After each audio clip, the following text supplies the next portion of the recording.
सुप्रभात बच्चों, कैसे हैं आप सब। आशा करते हैं आप सब अपने घरों में स्वस्थ तथा सुरक्षित होंगे। स्वागत है आपका आज की कक्षा में। मैं आपकी हिंदी अध्यापिका हेमलता बत्रा। तो बच्चों, आज हम अपने पाठ के साथ आज का हमारा पाठ है उपसर्ग। आज हम उपसर्ग के बारे में जानेंगे तथा विस्तार पूर्वक इसका अध्ययन करेंगे।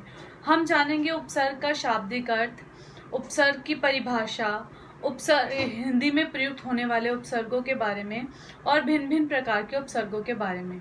उससे पहले हमारा आज का मंत्र शांति मंत्र, जिसे हम साथ में उच्चारित करेंगे और बच्चे उसे याद करने के लिए उसे कंठस्थ करने का प्रयास करेंगे। हाथ जोड़िए, आंखें बंद, शांति पाठ का उच्चारण। सर्वे भवन्तु सुखिनः, सर्वे सन्तु निरामया,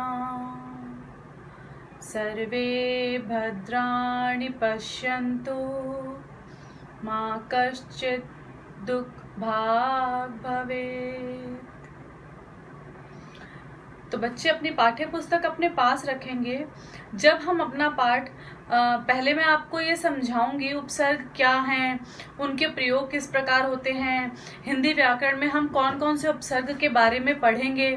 अपनी पाठ्य पुस्तक सदैव अपने पास रखिए। जब भी आप कक्षा में हैं, आप चाहे वीडियो ही देख रहे हैं, लेकिन अपनी पाठ्य पुस्तक हमेशा अपने पास रखिए। एक पेंसिल अपने पास रखिए, ताकि वीडियोस में या लाइव क्लासेस में जब भी आपको जो भी निर्देश दिए जाएं, आप उन्हें रेखांकित कर सकें, उन्हें अंडरलाइन कर सकें। जो भी आपको विशेष शब्दों के बारे में या विशेष परिभाषा के बारे में आपको बताया जाए, तो आप उसे साथ साथ अंडरलाइन कर सकें, नोट कर सकें।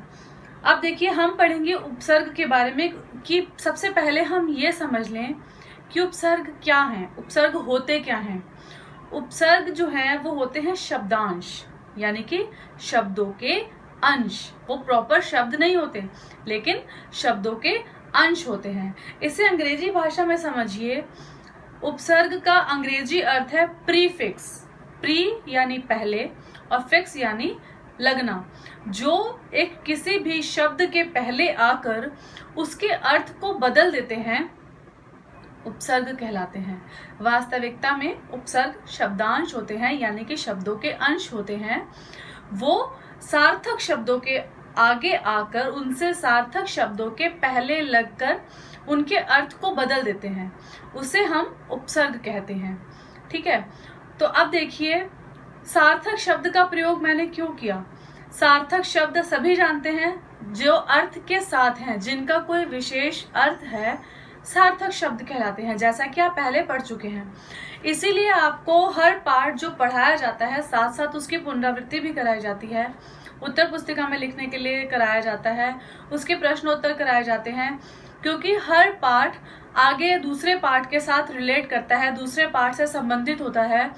तभी आपको ऐसे यहाँ पर परिभाषा में जैसे हम सार्थक शब्द का प्रयोग करेंगे, अगर आपको पता है सार्थक शब्द कौन से होते हैं, तभी तो आप उसे अच्छी तरह समझ पाएंगे। इसलिए हर पाठ को ध्यान से सुनिए, ध्यान से समझिए, ताकि आप आगे भी उस पाठ को अच्छे से समझ पाएं, आपको किसी प्रकार की कठिनाई का सामना ना करना पड़े। तो अब चलते हैं आगे अपने पाठ की ओर। जो शब्दांश किसी शब्द के पहले जुड़कर उसके अर्थ में विशेषता उत्पन्न करते हैं या उसके अर्थ में बदलाव लाते हैं, वो बदलाव किसी भी प्रकार का हो सकता है ना, अथवा अर्थ में किसी भी प्रकार का परिवर्तन ला देते हैं या कोई विकार उत्पन्न कर देते हैं, उसे हम उपसर्ग कहते हैं। ये तो हमारी आम बोलचाल की भाषा में हो गया। अब इसे हम उदाहरणों के साथ समझेंगे कि ऐसा किस प्रकार होता है।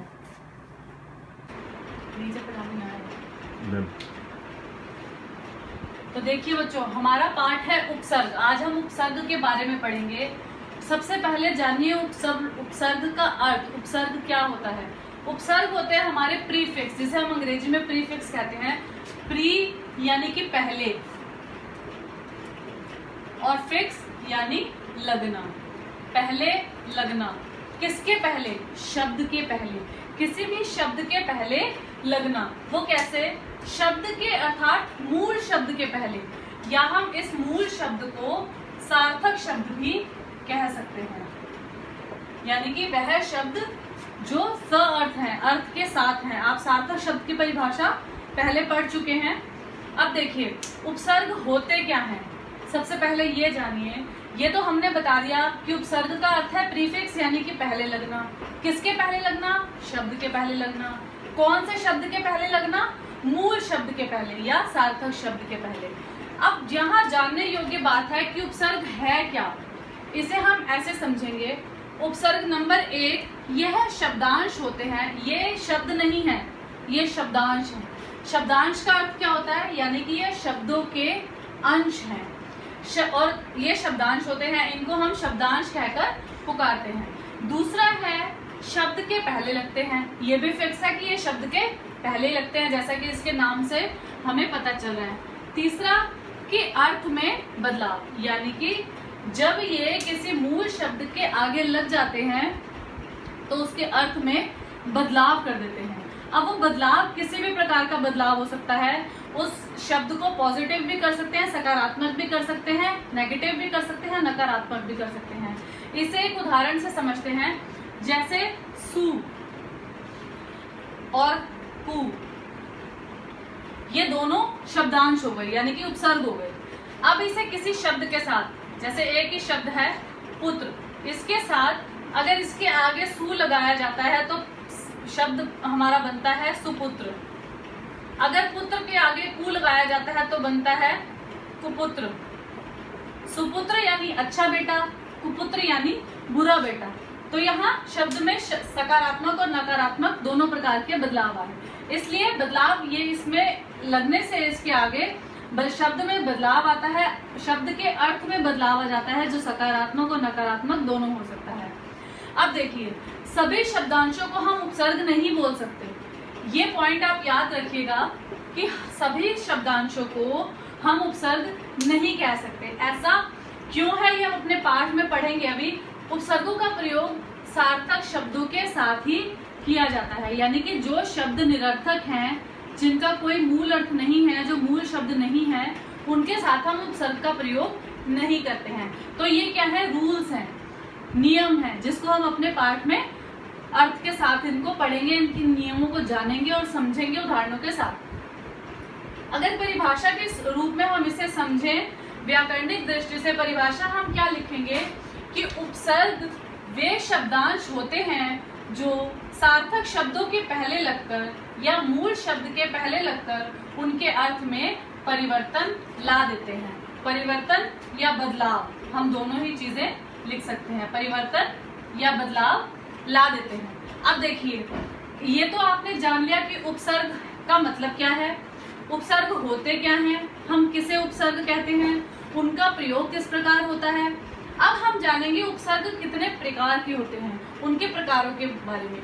हाँ, हिंदी में प्रयुक्त होने वाले, हिंदी व्याकरण में प्रयुक्त होने वाले जो उपसर्ग हैं वो है संस्कृत के उपसर्ग, संस्कृत के अवयव, हिंदी के उपसर्ग, उर्दू फारसी के उपसर्ग और अंग्रेजी के उपसर्ग। इन सभी को इनके नियमों के साथ हम एक एक कर अपनी पाठ्य पुस्तक में से पढ़ेंगे और साथ में उदाहरणों के साथ इसे हम समझेंगे कि संस्कृत के उपसर्ग कौन कौन से होते हैं, उनका प्रयोग किस प्रकार होता है, संस्कृत के उपसर्ग और अवयव में क्या फर्क है वो जानेंगे, हिंदी के उपसर्ग कौन से होते हैं उसको समझेंगे, उर्दू और फारसी के उपसर्ग कौन से हैं वो जानेंगे, अंग्रेजी के उपसर्ग, अंग्रेजी भाषा, जैसे भारत में बहुत सारी विदेशी भाषाओं का प्रभाव रहा है, आपने भाषा वाले पाठ में पढ़ा, तो उर्दू, फारसी, अंग्रेजी, ये इन भाषाओं के कुछ उपसर्ग हैं जो हिंदी व्याकरण में सम्मिलित हो गए हैं और हम जाने न जाने उनका प्रयोग करते हैं, तो हम उनके बारे में पढ़ेंगे और इन्हें हम विस्तार पूर्वक पढ़ेंगे तथा अपनी पाठ्य पुस्तक में से इन्हें जानेंगे। देखिए बच्चों, अब हम पढ़ेंगे उपसर्ग पाठ्य पुस्तक में से। उपसर्ग दो शब्दों से मिलकर बना है, उप और सर्ग, यानी प्री और फिक्स। उप का अर्थ होता है समीप और सर्ग का अर्थ होता है सृष्टि करना, अर्थात इसका अर्थ है किसी शब्द के समीप आकर नया शब्द बनाना। सरल शब्दों में कहें तो भाषा का वह छोटा से छोटा खंड, सार्थक खंड, जो शब्द के आरंभ में लगकर नए शब्द का निर्माण करता है, उसे उपसर्ग कहते हैं। जैसे हार, हार शब्द का अर्थ होता है पराजय, लेकिन इसके आगे अगर हम आ उपसर्ग लगा दें तो नया शब्द बनेगा आहार, जिसका अर्थ होता है भोजन। इस प्रकार हम व्याकरण के परिभाषा के रूप में कह सकते हैं वे शब्दांश जो किसी शब्द के आरंभ में लगकर उसके अर्थ में विशेषता या परिवर्तन ला देते हैं उपसर्ग कहलाते हैं। अब देखिए, वास्तव में उपसर्ग शब्द होते हुए भी शब्द नहीं कहलाते, इन्हें शब्दांश कहा जाता है क्योंकि इनका प्रयोग स्वतंत्र रूप से नहीं किया जा सकता है। अधिकतर इसका प्रयोग पूर्ण व सार्थक शब्दों के साथ होता है, पर कभी कभी ये शब्दांश के साथ लगकर नए पूर्ण शब्द भी निर्मित करते हैं। उदाहरण के रूप में देखिए, जैसे अनु जमा ज, अनुज, अनु उपसर्ग है और ज शब्दांश है, दोनों के मेल से पूर्ण शब्द निर्मित हो गया। अब हिंदी में देखिए, उपसर्ग के भेद मैंने आपको बताए थे। हिंदी में 5 प्रकार के उपसर्गों का हम अध्ययन करेंगे। पहला है संस्कृत के उपसर्ग, दूसरा है उपसर्ग की तरह प्रयोग होने वाले संस्कृत के अवयव, हिंदी के उपसर्ग, उर्दू फारसी के उपसर्ग और अंग्रेजी के उपसर्ग। अब सबसे पहले आज हम पढ़ेंगे संस्कृत के उपसर्ग। संस्कृत के कुछ शब्द या शब्दांश जो प्रायः समास रचना से पहले भाग में आते हैं, इतने अधिक प्रचलित हो गए हैं कि इनका प्रयोग हिंदी में उपसर्गों की भांति होने लगा है। ये हैं तो संस्कृत भाषा के, परंतु ये इतने पहचान में आ गए हैं, इतने प्रचलित हो गए हैं कि ये हिंदी भाषा में प्रयुक्त होने लगे हैं। यहाँ आपको उपसर्ग दिया है अ, जिसका अर्थ है निषेध या अभाव, जैसे अधर्म, अकाल, अज्ञान, अभाव, अहिंसा, अनेक, अनादि, असाध्य। इसी प्रकार उपसर्ग है आ, इसका अर्थ है तक या समेत। उदाहरण देखिए, निर्मित शब्द इसके जो हैं आजन्म, आमरण, आचरण, आकाश। शब्द है अंतर या अतः, अंततः। अंदर अर्थ है अंदर, अंतर्राष्ट्रीय, अंतर्मुखी, अंतर्जातीय, अंतःपुर, अंतरात्मा, अंतःकरण। फिर देखिए, यहाँ शब्द है अधः यानी नीचे, अधोपतन, अधोगमन, अधोगति, अधोमुखी। फिर हमारा उपसर्ग है अधि यानी ऊपर, श्रेष्ठ, अधिकारी, अध्यक्ष, अधिपति।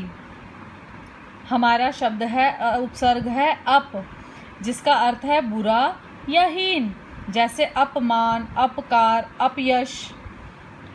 अगला हमारा उपसर्ग है अव। ये सारे क्या हैं? संस्कृत के उपसर्ग हैं। बुरा या हीन, अवगुण, अवनति, अवज्ञा, अवशेष। अनु पीछे, समान, अनुचर, अनुरूप, अनुकरण। अति, अति का अर्थ है अधिक या ऊपर, अतिरिक्त, अत्यधिक, अत्याचार, अत्यंत, अत्युत्तम। फिर हमारा उपसर्ग है अभि यानी सामने, अधिक पास, अभियोग, अभिमान, अभिभावक, अभिमुख, अभ्यागत। उसके बाद हम आते हैं उत यानी ऊपर, श्रेष्ठ। बहुत सारे उपसर्ग आपको ऐसे मिलेंगे, जैसे देखिए अधिक का अर्थ भी ऊपर और श्रेष्ठ है।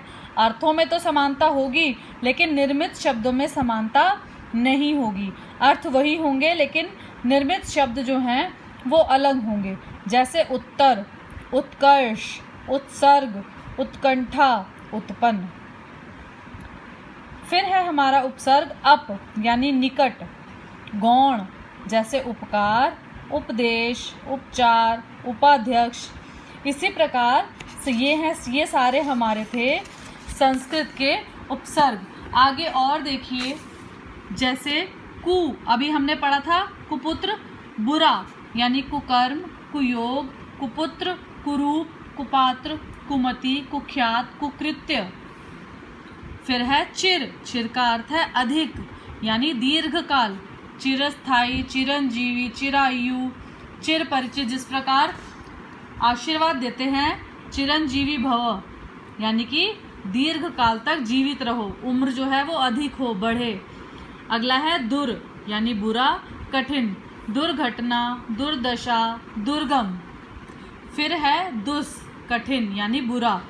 अब शब्दों में तो, अर्थों में तो भिन्नता है, लेकिन शब्दों में भिन्नता नहीं होगी।